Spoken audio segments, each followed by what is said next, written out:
پھر بار بار نگاہ ڈالو، ینقلب لوٹ آئے گی، الیکا تیری طرف، البصر تیری نگاہ، خاسئا ناکام ہو کر، وہو حسیر اس حال میں کہ وہ تھکی ماندی ہوگی۔ وَلَقَدْ اور بے شک زَيَّنَّا السَّمَاءَ الدُّنْيَا ہم نے قریبی آسمان کو آراستہ کر دیا ہے، بِمَصَابِیحَ چراغوں کے ساتھ، وَجَعَلْنَاهَا اور بنا دیا ہے انہیں، رُجُومًا لِلشَّيَاطِین شیاطین کو مار بگانے کا ذریعہ، وَأَعْتَدْنَا لَهُمْ اور ہم نے تیار کر رکھا ہے ان کے لیے، عذاب السعیر دہکتی آگ کا عذاب۔ استغفر اللہ۔ حضرت محترم، ابھی آپ قرآن مجید فرقان حمید میں سے اور اس سے اگلی آیت بھی سن لیں، وَلِلَّذِينَ كَفَرُوا بِرَبِّهِمْ عَذَابُ جَهَنَّمَ وَبِئْسَ الْمَصِيرُ اور جنہوں نے انکار کیا اپنے رب کا ان کے لیے عذاب جہنم ہے، اور جہنم بڑی بری لوٹنے کی جگہ ہے۔ حضرت محترم بھی آپ قرآن مجید فرقان حمید میں سے 29واں پارہ سورہ ملک کی آیت نمبر 3 تا 6 کی تلاوت اور ترجمہ سماعت فرما رہے تھے۔ کل کے درس میں ہم نے پڑھا، اللہ کریم نے فرمایا منزہ و برتر ہے وہ جس کے قبضے میں سارے جہانوں کی بادشاہی ہے، اور وہ ہر چیز پر پوری طرح قادر ہے، جس نے پیدا کیا موت اور زندگی کو تاکہ وہ تمہیں آزمائے کہ تم میں سے عمل کے لحاظ سے کون بہتر ہے، اور وہی دائمی عزت والا بہت بخشنے والا ہے۔ آج کے درس میں اللہ کریم نے اپنی قدرت کی مزید نشانیوں کو بیان کیا۔ پہلی آیت میں فرمایا الذی خلق سبع سماوات طباقا، اللہ وہ ہے جس نے بنائے ہیں 7 آسمان اوپر نیچے، ما تری فی خلق الرحمن من تفاوت تمہیں نظر نہیں آئے گا خداوند رحمان کی پیدائش میں کوئی خلل، فرجع البصر هل تری من فطور ذرا پھر نگاہ اٹھا کر دیکھ کیا تجھے کوئی رخنا دکھائی دیتا ہے۔ اللہ تعالیٰ کی قدرت کاملہ کی ایک اور دلیل پیش کی جا رہی ہے کہ اللہ تعالیٰ کی وہ ذات ہے جس کی قدرت کاملہ اور ہمادانی کا کرشمہ، یعنی سب کو جاننے کا کرشمہ آپ کو آسمانوں کی تخلیق میں صاف نظر آ رہا ہے۔ 7 آسمان بنائے، اللہ نے 7 آسمان بنائے، بے ہنگم اور بکھری ہوئی صورت میں نہیں، بلکہ ایسی عمدگی سے انہیں ترتیب دی گئی ہے کہ ایک دوسرے کے اوپر وہ منطبق نظر آتے ہیں۔ اللہ نے 7 آسمان بنائے، لیکن کوئی کجی نہیں، کوئی نقص نہیں، کوئی خامی نہیں، اپنی مثال آپ ہیں۔ تو اللہ نے فرمایا اللہ وہ ہے جس نے 7 آسمان اوپر نیچے بنائے، تمہیں نظر نہیں آئے گا خداوند رحمان کی پیدائش میں کوئی خلل، ذرا پھر نگاہ اٹھا کر دیکھ کیا تجھے کوئی رخنا دکھائی دیتا ہے آسمان کے اندر، کوئی سوراخ، کوئی کجی، کوئی کمی۔ آگے فرمایا ثم ارجع البصر کرتین ینقلب الیک البصر خاسئا وہو حسیر پھر بار بار نگاہ ڈالو، لوٹ آئے گی تیری طرف تیری نگاہ ناکام ہو کر، اس حال میں کہ وہ تھکی ماندی ہوگی۔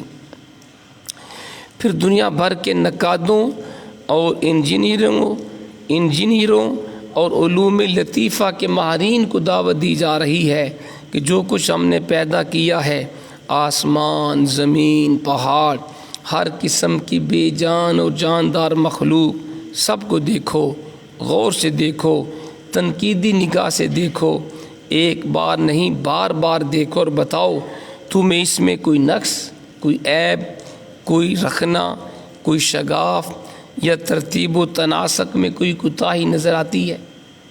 کوئی نہیں نا۔ تم عمر بھر کسی نقص کی تلاش میں سرگرداں رہو، تمہاری نگاہیں تھک کر چور ہو جائیں گی، لیکن انہیں کوئی عیب تلاش کرنے میں کامیابی نہیں ہوگی۔ جو ہم نے بنا دیا ہے، جیسا بنا دیا ہے، اس سے بہتر کا کوئی تصور ہی نہیں کیا جا سکتا۔ کیا کوئی کہہ سکتا ہے کہ آسمان کی اتنی بلندی اور اتنا پھیلاؤ نہیں ہونا چاہیے تھا، اور اس کی فضا میں جو اربوں تارے جگمگا رہے ہیں ان کی ترتیب درست نہیں، یا جس طرح زمین کو بنایا گیا ہے اس میں رد و بدل کی گنجائش ہے۔ ان بڑی بڑی چیزوں کو رہنے دو، ذرا اپنے انسانی پیکر میں غور کرو اور اس کے نقشہ میں کوئی ترمیم پیش کرو۔ فرمایا زمین و آسمان میں، کائنات میں تمہیں کوئی کجی کمی نظر نہیں آئے گی۔ چلیں اس کو آپ چھوڑیں، اپنے بدن کے اندر غور کرو، کیا تمہارے جسم کو جو اللہ نے پیدا کیا، جو تمہارے اعضاء بنائے، ان میں کوئی تمہیں کجی کمی نظر آتی ہے؟ فرمایا اس کے نقشے میں کوئی ترمیم پیش کرو۔ چہرے پر ناک، منہ، آنکھیں، ہونٹ، دانت، زبان اور جو کچھ بنایا ہے اس میں کوئی تبدیلی کر کے دکھاؤ نا ذرا۔ سوچیں ذرا نا، اگر ناک آگے نہ ہوتا پیچھے ہوتا انسان کتنا بدا محسوس ہوتا، آنکھیں دو نہ ہوتی ایک ہوتی کتنا کوجا انسان لگتا، کان ایک ہوتا کتنا بدا انسان محسوس ہوتا، اسی طرح زبانیں اگر منہ دو ہوتے کتنا عجیب انسان فیل ہوتا۔ یہ رب کی شان ہے، اس نے ایسا انسان کا خوبصورت چہرہ اور اعضاء بنا دیے، کائنات میں کوئی ایسا حسین چہرہ پیدا نہیں کر سکتا۔ اس لیے قرآن پاک نے یہ فرمایا لقد خلقنا الانسان فی احسن تقویم، ہم نے انسان کو سب سے بہترین صورت میں پیدا کیا ہے۔ ہم نے انسان کو احسن تقویم، سب سے خوبصورت انداز میں پیدا کیا ہے۔ تو اللہ کریم نے فرمایا تمہیں پوری کائنات میں کوئی کجی کمی نظر نہیں آئے گی۔ فرمایا اگر کوئی ترمیم، کوئی تجویز، کوئی رد و بدل ممکن ہی نہیں، جو بنا دیا وہی حرف آخر ہے، تو پھر تمہیں ضد نہیں کرنی چاہیے، بلکہ سچے دل سے مان لینا چاہیے کہ بیدہ الملک وہو علی کل شیء قدیر، وہی رب ہے جس کے دست قدرت میں ساری بادشاہی ہے اور وہ ہر شے کے اوپر قادر ہے۔ اللہ کریم نے فرمایا کہ تمہیں کائنات کی پیدائش میں کوئی کجی کمی نظر نہیں آئے گی۔ ثم ارجع البصر کرتین ینقلب الیک البصر خاسئا وہو حسیر، پھر بار بار نگاہ ڈالو، لوٹ آئے گی تیری طرف تیری نگاہ ناکام ہو کر، اس حال میں کہ تھکی ماندی ہوگی۔ وَلَقَدْ زَيَّنَّا السَّمَاءَ الدُّنْيَا بِمَصَابِيحَ وَجَعَلْنَاهَا رُجُومًا لِلشَّيَاطِينِ وَأَعْتَدْنَا لَهُمْ عَذَابَ السَّعِيرِ، اور بے شک ہم نے قریبی آسمان کو چراغوں سے آراستہ کر دیا ہے اور بنا دیا ہے انہیں شیاطین کو مار بگانے کا ذریعہ، اور ہم نے تیار کر رکھا ہے ان کے لیے دہکتی آگ کا عذاب۔ اب یہاں پہ اللہ کریم اپنی قدرت کاملہ اور حکمت بالغہ کی ایک اور دلیل پیش فرما رہا ہے اس آیت میں۔ الدنیا ادنا کا مؤنث ہے جس کا معنی قریب تر ہے، یہ السماء کی صفت ہے۔ وہ آسمان جو زمین کے قریب تر ہے اس کو آسمان دنیا کہتے ہیں، آسمان اول۔ مصابیح مصباح کی جمع ہے، اس کا معنی چراغ ہے۔ مطلب یہ ہے ذرا آنکھ اٹھا کر اوپر دیکھو، کروڑوں اربوں ستارے تمہیں یوں نظر آئیں گے کہ گویا انہیں گنبد نیل و فری میں بڑے سلیقے اور مہارت سے آویزاں کر دیا گیا ہے۔ ان سے رات کے اندھیروں میں تم روشنی بھی حاصل کرتے ہو ستاروں سے، اور لک و دک صحراؤں اور بے قرار سمندروں میں سفر کرتے ہوئے ان کے ذریعہ تم اپنی منزل کی سمت کا تعین کرتے ہو۔ پہلے وقتوں میں جب یہ گھڑیاں نہیں تھیں، لوگ آسمان کے ستاروں کو دیکھ کر رات کو چلنے والے اپنی منزل کا تعین کر لیا کرتے تھے۔ مجھے یاد ہے میرے نانا جان، چھوٹا تھا میں، تو وہ رات کو آسمان کا ستارہ دیکھ کے ہمیں بتا دیتے تھے رات کے اتنے بجے ہیں، اور وہی ٹائم جو بتاتے وہ صحیح ہوتا تھا۔ یہ ہمارے جو بزرگ ہیں وہ ستارے دیکھ کر وہ ہمیں وقت بتا دیا کرتے تھے۔ اسے رات کو سفر کرنے والے لوگ ستاروں سے اپنی منزل کا تعین کر لیا کرتے تھے۔ تو یہ رب کی شان ہے کہ اس نے اس ان گنت کروڑوں اربوں ستارے آسمان کے اوپر اس نے سیٹ فرما دیے ہیں، ان کے ذریعے تم اپنی منزل کی سمت کا تعین بھی کرتے ہو اور سمندروں میں سفر بھی کرتے ہو۔ مزید برآں ان کی وجہ سے جو حسن، جو رینائی اس کائنات کو نصیب ہے، اس کا تو اندازہ ہی نہیں کیا جا سکتا۔ ذرا تصور کرو اگر فضا میں کوئی چاند، کوئی تارا، کوئی کہکشاں رات کے وقت نظر نہ آتی تو یہ منظر کتنا ہولناک ڈراؤنا ہوتا۔ سوچیں نا ذرا، اگر پورا آسمان تاریک ہوتا، ستارے نہ ہوتے، چاند نہ ہوتا، ہر طرف اندھیرا ہوتا، تو لکو دک صحرا میں سفر کرنے والا کیسے سفر کرتا؟ تو یہ اللہ نے ستاروں سے آسمان کو خوبصورت بنایا، چاند سے آسمان کو زینت بخشی ہے۔ فرمایا کہ اللہ تعالیٰ خود بھی جمیل ہے اور اس کی تخلیقات کے گوشہ گوشہ میں حسن و جمال کے گلشن آباد ہیں، جنہیں دیکھ کر بے ساختہ زبان سے نکلتا ہے تبارک اللہ احسن الخالقین، بڑی برکت والا وہ رب ہے جس نے اتنی حسین مخلوق کو پیدا کیا ہے۔ تو کائنات کو دیکھ کر اللہ کی قدرت، اس کی عظمت کے بے شمار جلوے انسان کو نظر آتے ہیں اور اللہ کی قدرت کی وہ جیتی جاگتی تصویر ہے۔ فرمایا ہم نے قریبی آسمان کو چراغوں سے راستہ کر دیا ہے اور ہم نے بنا دیا انہیں شیاطین کو مار بگانے کا ذریعہ، اور ہم نے تیار کر رکھا ہے ان کے لیے دہکتی آگ کا عذاب۔ رجوم جمع ہے، اس کا واحد ہے رجم، اور یہ مصدر ہے، لیکن اس کا اطلاق اس چیز پر بھی ہوتا ہے جس سے مارا جاتا ہے۔ اسی استعمال کے باعث اس کی جمع رجوم بنی، رجم کی جمع رجوم ہے۔ پہلے بتایا یہ ستارے چراغوں کی طرح روشنی پھیلا رہے ہیں اور مسافروں کی رہنمائی کرتے ہیں۔